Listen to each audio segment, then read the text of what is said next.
I attended my sister's baby shower and gave her a handmade photo album made with love. But she took one look, sneered, and tossed it into the trash. You, handmade? So tacky. Like my baby needs that, she said. My mother shrugged. Honestly, couldn't you get her something decent? Laughter filled the room as I slowly stood up.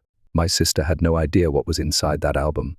Emma Carter's apartment in a quiet, upscale Boston neighborhood spoke volumes about her talent as an interior designer. The space, where vintage and contemporary designs harmonized beautifully, reflected her impeccable taste down to the smallest detail. In the 5 years since launching Carter Interior Design, Emma had become one of the most sought-after designers in the area. She had earned the trust of young professionals in particular, and clients seeking her distinctive style were never in short supply. Behind the success, however, Emma carried a private pain. It centered around her relationship with her family, especially the complicated sisterly bond with Sophie. When her phone rang, displaying Mum on the screen, Emma hesitated momentarily before taking a deep breath and answering.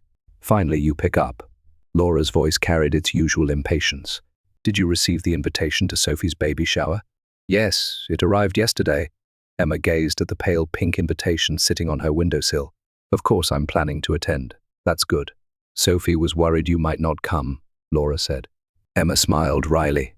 Rather than worry, Sophie had probably hoped she wouldn't attend.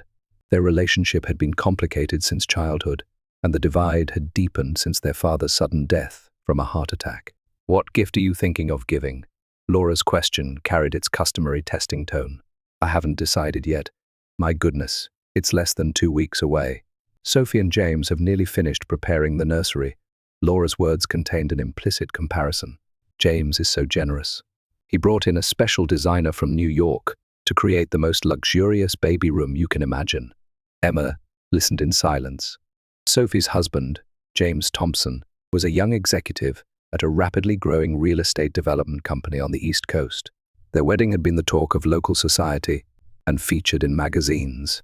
Emma, meanwhile, remained single and focused on her career, something that clearly disappointed her mother. By the way, Sophie mentioned seeing photos of that new hotel lobby you designed. It was interesting. Laura's words carried a subtle sarcasm. That was the modern style my client wanted, Mom.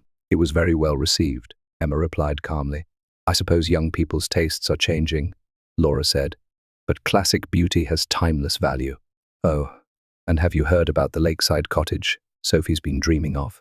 James is looking for one as a surprise. They want to spend summers there after the baby arrives. Emma's heart skipped a beat. A lakeside cottage? It had been Sophie's dream since childhood. Her sister always cherished those summer memories of swimming in the lake together. He hasn't bought one yet. They can't seem to find the right property, but I'm sure they will soon. James gives Sophie everything she wants. After ending the call, Emma went to her desk and pulled out a file labeled Beechwood Lake Property. These were the documents for a lakeside cottage she had secretly purchased last year. Emma had cut into her apartment down payment funds and taken out a loan to buy it, an investment that jeopardized her own financial security. She hadn't bought the cottage for herself. It was meant to be the ultimate gift for Sophie. Over the years, Emma had made various attempts to repair their relationship, but Sophie's jealousy and competitiveness had stood in the way. As a child, Sophie had deliberately broken Emma's favorite dolls and minimized her achievements at school. Their mother, Laura, had consistently taken Sophie's side, urging Emma to give in as the older sister. Initially, Emma had intended to give the cottage to Sophie directly. Recently, however, she had come up with a more personal approach. She decided to create a handmade photo album containing childhood pictures of the sisters, photos of the cottage, the key, and the deed of transfer. It wasn't meant to be just a material gift, but a heartfelt expression of her love and desire for reconciliation. Emma gazed at the photos spread across her desk. One showed Sophie on her 8th birthday at the lake with their father. Another captured a rare moment of harmony when the teenage sisters stood side by side, smiling. Then there were the latest pictures of the cottage Emma had renovated with an architect. White exterior walls with blue window frames, a spacious deck, and large windows facing the lake, exactly the kind of home Sophie had always dreamed of. This is for your family, Sophie, Emma whispered, so your child won't grow up the way we did. She began preparing the album, hoping in her heart that her sister would understand the true value of this gift. Yet, from experience, she also knew such expectations could be dangerous. Still, she couldn't help but try. It would be her final attempt to mend the family bonds. On the day of the baby shower, Emma headed to Sophie and James's mansion, carrying the carefully wrapped photo album.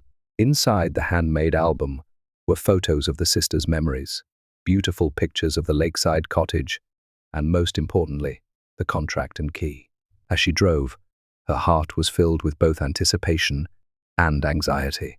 The Thompson mansion in Brooklyn's upscale neighborhood was especially festive that day. A banner reading "Welcome Baby Thompson" hung over the front entrance, with pink and gold balloons swaying in the breeze. Before ringing the doorbell, Emma checked her outfit. Her simple navy dress was the best she could afford, but it might seem inadequate for the world she was about to enter. When Laura opened the door, a subtle look of disappointment crossed her face. She looked her daughter up and down, clearly wanting to say something. "Couldn't you have dressed up a bit more? Today is Sophie's special day," she said. "Hello, Mum. This is the best I could do," Emma replied, maintaining her composure. Laura sighed as she invited her in. The interior of the mansion exceeded Emma's imagination. Crystal chandeliers, luxurious furniture, and decorations perfectly coordinated by a professional event planner. Everything looked Instagram perfect. About 20 guests had already gathered in the living room. Most wore designer clothes and sparkling jewelry. Emma felt acutely out of place. Her gift also appeared modest, compared to the lavishly wrapped packages from high-end department stores piled nearby. "Oh, Emma," Sophie's voice called from across the room. 8 months pregnant, Sophie wore an elegant dress that belied her condition, complete with high heels. She approached Emma slowly. "So, you finally came. Everyone, this is my sister, Emma. She works as an interior designer." Sophie's voice carried a hint of disdain for a small local company. Emma tried to maintain her smile. "You look well, Sophie. You're truly beautiful, even while pregnant." "Thank you." Sophie proudly displayed herself. "Carrying James's baby is the most wonderful experience. He takes such good care of me." The conversation remained superficial, and Emma sat in a corner, trying not to draw attention. Sophie's friends showed no interest in her. Occasionally, they cast curious glances her way, but only to observe the contrast between her modest attire and Sophie's. "It's gift time," the event planner announced loudly. Sophie sat in a special chair in front of the table and began opening her gifts: a silver baby photo frame, a mahogany wooden toy set, a cashmere baby blanket, a designer baby clothes collection. Each reveal was met with sounds of admiration. When Emma's turn came, the room grew oddly quiet. She stood up shyly and handed Sophie the simply wrapped box. "This is from me," Emma said softly. Sophie tore open the wrapping and pulled out the handmade photo album. The cover read, "Raw Memories and New Beginnings," in handwriting. Sophie held the album, frowning just at the cover. "Handmade?" Sophie laughed through her nose. "So tacky. The baby doesn't need something like this." Then, without opening the album, she tossed it toward a wastebasket that had been placed aside. The album hit the edge of the bin and fell to the floor. After a moment of silence, several guests began to snicker. "Really? No sense of style?" Laura shrugged. "Can't you even give a proper gift?" Emma felt her face growing hot. Humiliation, anger, and deep sadness washed over her simultaneously. She was shocked that Sophie hadn't even bothered to check the contents of her gift. That album contained the key and deed to a cottage she had staked her financial future on.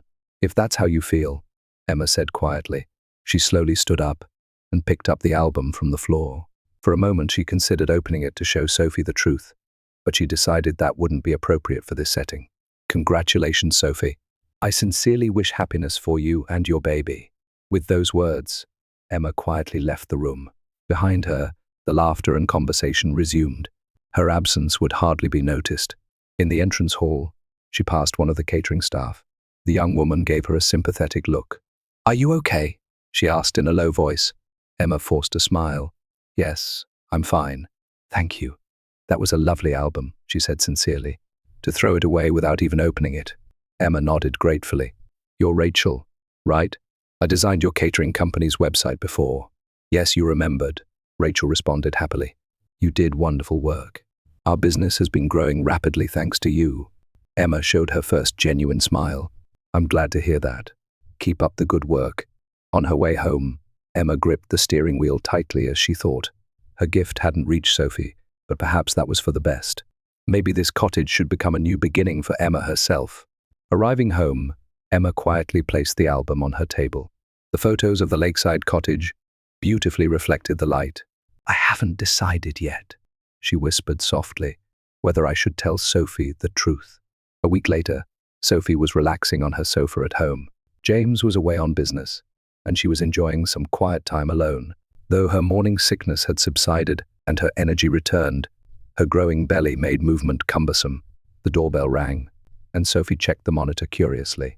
A young woman she didn't recognize stood there, holding a small box. Yes, who is it?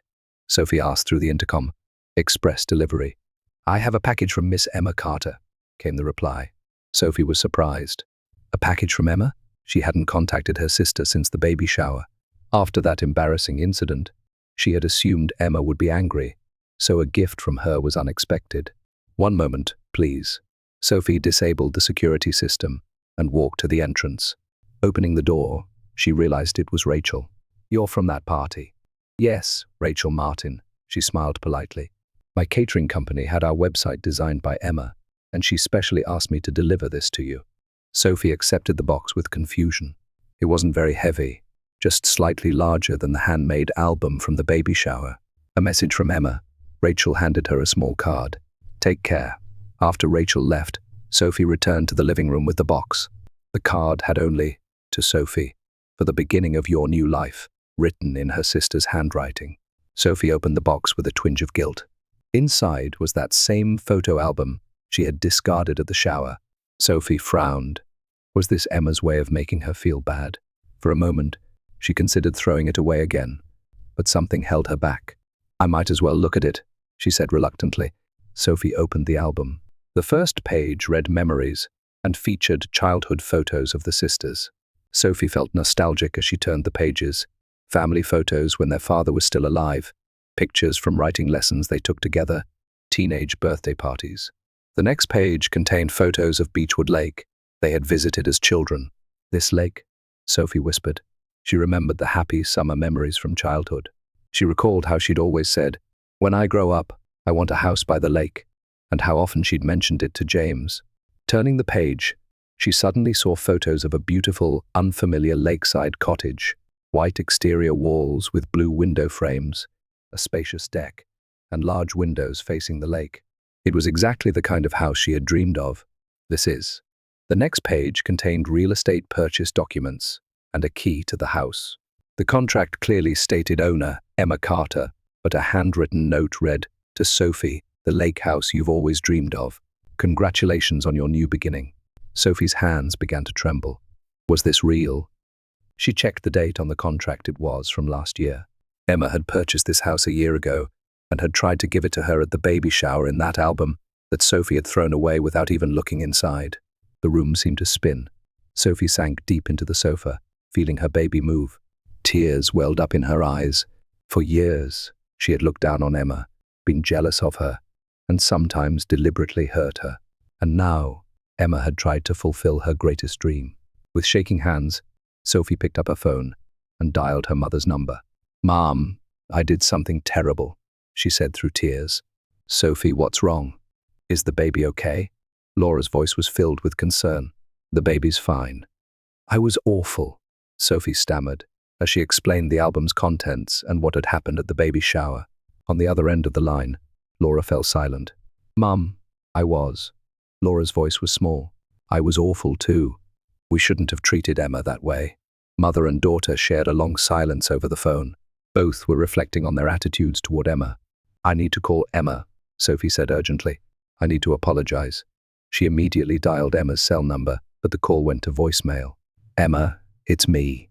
I saw the album. Please call me back. Please. Sophie then called her sister's apartment, but there was no answer. Growing anxious, she contacted James. James, something terrible has happened. She explained the situation. Calm down, Sophie. James's voice was steady. I'll try contacting Emma's office. An hour later, James called back. Emma has taken a week's vacation. The people at her office don't know where she is. Sophie felt her chest tighten. She paced the room alone and opened the album again. On the last page, alongside interior photos of the lakeside cottage, was a handwritten message. To Sophie, I hope this cottage will be filled with happy memories for you, the baby, and James. May your child swim in the lake and grow up surrounded by nature, just like we did as children. With love, Emma. Sophie quietly cried as she read the message. Despite all the ways Sophie had hurt and antagonized her, Emma had always continued to love her. For years, Sophie had established her identity by playing the role of the wealthy sister to Emma's plain sister, but now that dynamic had completely crumbled. Emma had always had the bigger heart. Over the next few days, Sophie desperately searched for Emma. Her apartment was vacant, and neighbors said she had gone on an extended trip. Her colleagues didn't know the details either. Sophie slipped letters under Emma's door and left messages every day. Emma, I'm truly sorry. Please let me talk to you. I finally understand how much you've loved me all this time. Please contact me when you return. Some nights, Sophie fell asleep clutching the album. Something was beginning to change within her. The jealousy and competitiveness she had harbored for years were transforming into deep regret and gratitude toward her sister. Come back, Emma, Sophie whispered, gazing out the window. Let me start over. Sophie's due date was drawing near. Her belly had grown large, making movement difficult, but she continued searching for Emma. Each time she visited Emma's apartment, she left a new letter. Sometimes, she sat in front of the door for hours, hoping her sister might suddenly return. Any progress? Laura asked over the phone one day. Nothing, Sophie answered wearily. The people at her company won't say much, just that Emma is on leave for personal reasons. Poor thing must be deeply hurt. Laura's voice contained a guilt never heard before. We were truly awful. Laura was changing too. She had visited Emma's design company website and, for the first time, seriously looked at her daughter's work. There, Emma's tremendous talent, 47, and creativity were evident. Laura realized how one-sided her perspective had been. Mom, have you ever thought about how much we've hurt Emma over the years? Sophie gazed out the window. I've always tried to pull her down instead of celebrating her success. I was jealous and looked down on her. I'm just as guilty, Laura quietly admitted. Rather than recognizing her talent and efforts, I always compared her to you. Silence enveloped them both. But why would Emma still give such a wonderful gift? Sophie wondered. Perhaps that's what true love is, Laura said softly. Love without conditions. That weekend, James began contacting Emma's friends and colleagues to help Sophie. One day, he obtained important information from a client. There's a charity event Emma is scheduled to attend, James excitedly told Sophie. A gala dinner at the Boston Museum of Fine Arts next Saturday, supporting young artists. I have to go, Sophie said immediately. But your due date is only 2 weeks away, James said worriedly. I don't care. This might be my last chance. That night, Sophie called her mother. Mom, I found Emma. She'll be at the museum gala. I'm coming too, Laura said without hesitation. Saturday night, the Boston Museum of Fine Arts was elegantly adorned. It was an event bringing together notable figures from the art world, wealthy donors, and young artists. Sophie entered the venue, supporting her large belly, assisted by her mother and James. Can you see her? Sophie scanned the crowd. Then she spotted her across the room. Emma was wearing a sophisticated black dress, engaged in animated conversation with young artists. Her expression was bright and confident. Sophie hadn't noticed before, but her sister truly radiated beauty. There she is, Sophie said softly. The three slowly made their way toward Emma. Emma noticed them only when they were too close for her to retreat. Her expression froze.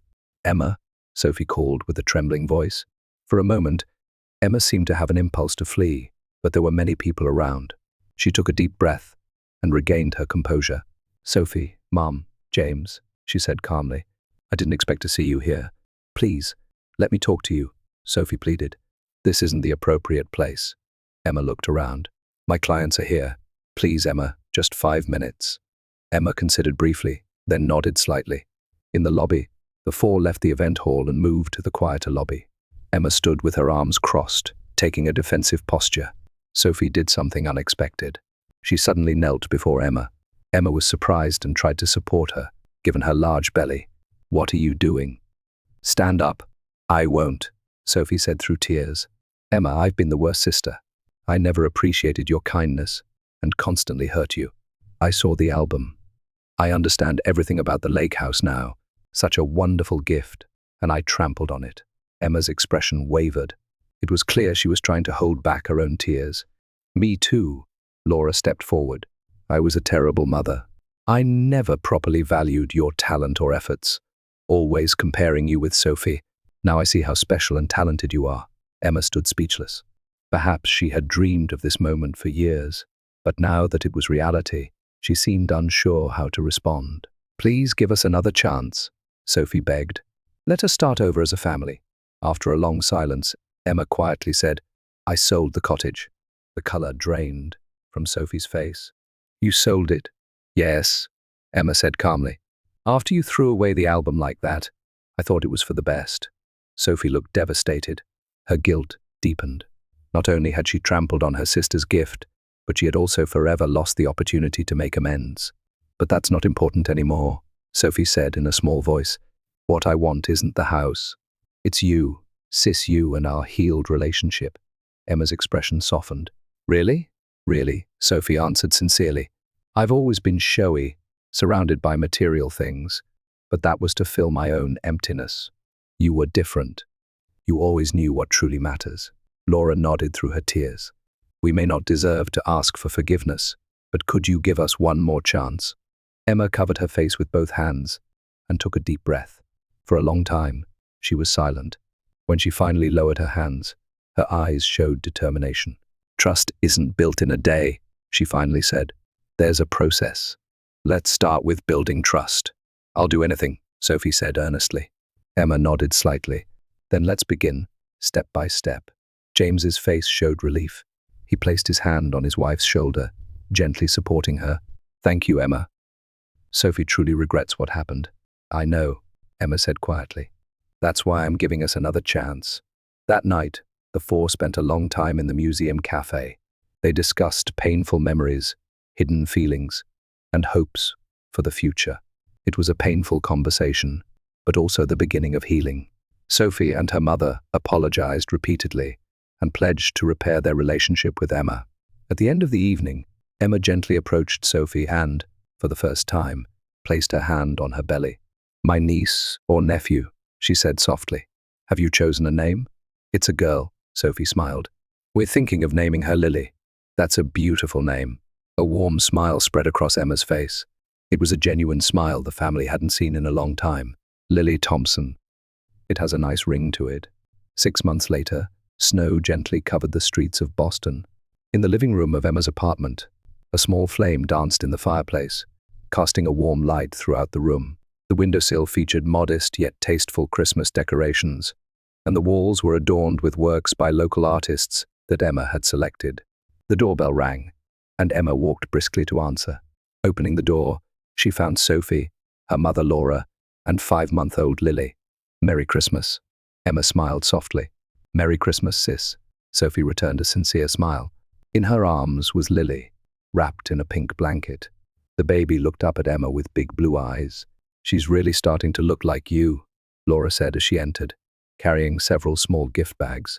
You think so? I think she looks like James, Emma said, gently touching the baby's cheek. The three moved to the living room and sat on the sofa in front of the fireplace. Over the past 6 months, they had been rebuilding their relationship step by step. Sophie wrote weekly letters to Emma, sometimes including handmade gifts. Laura regularly hosted family lunches, cherishing time with both her daughters. Sis, do you think we can continue moving forward together? Sophie asked anxiously while holding Lily. I still can't forgive myself for what happened that day. The past is the past, Emma said warmly. We're creating new memories now. After dinner, Emma led them to the living room and pointed to a large box placed under the Christmas tree. Open it, she said quietly. Sophie nervously opened the box and took out a familiar photo album. It had been beautifully restored and new photos added. Turning to the last page, she found new pictures of the lakeside cottage, the familiar key, and a new deed of transfer. I never sold the cottage, Emma smiled gently. I just remodeled it to suit your taste. I even made a room for Lily. Sophie and her mother were speechless with surprise and emotion. "This is," Laura finally managed to say. "A place for your family," Emma continued. "What I want is for Lily not to have the kind of relationship we had. I want her to know from the beginning that she has a family full of love." The three embraced, tears flowing. Lily reached out her tiny hand and tightly grasped Emma's finger. "Tomorrow, let's all go to the lake," Emma suggested. Lily's first visit to the cottage, the beginning of a new family tradition. Outside the window, snow continued to fall quietly. The pain and wounds of the past weren't completely healed, but a time of true healing and reconciliation had begun. In the warm light filling Emma's room, 3 generations of women were beginning to forge a new bond.